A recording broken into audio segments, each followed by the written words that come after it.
sa volonté de défendre son territoire selon ses propres choix. Et cette décision a déstabilisé les certitudes occidentales. Elles ont prouvé une chose essentielle, l'Afrique peut dire non. L'Afrique peut tracer son propre chemin.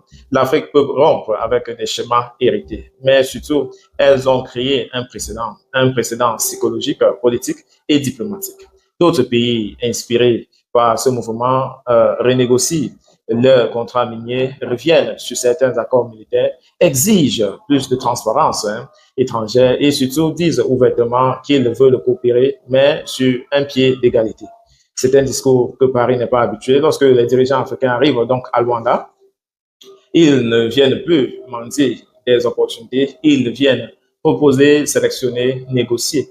L'asymétrie a diminué et dans toutes les relations internationales, la psychologie du pouvoir est fondamentale.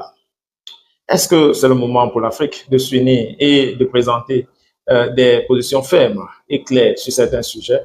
La réponse c'est oui. Et c'est probablement le moment le plus décisif. L'une des faiblesses majeures de la diplomatie africaine a toujours été cette fragmentation-là de 55 États, chacun négocie individuellement face à une Europe unifiée. La conclusion était inévitable. L'Europe obtenait toujours l'avantage.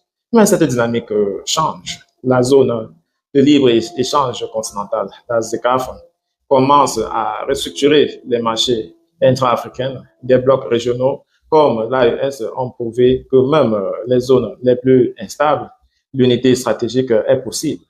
La démographie africaine représente un potentiel unique d'ici 2050. Un humain sur 4 sera africain.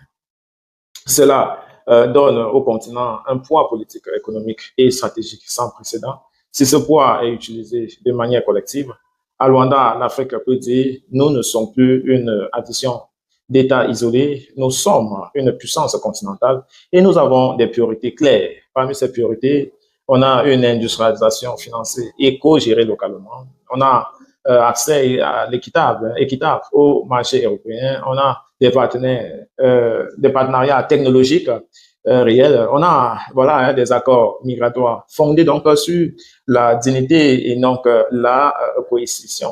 Donc, une Afrique unie, et est une Afrique qui subit moins.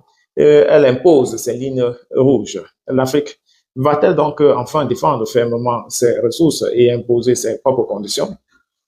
Le rapport de force, le cœur du rapport Afrique-Europe, depuis un siècle, c'est la question des ressources. Le colbart au Congo, l'uranium au Niger, le pétrole angolais, le gaz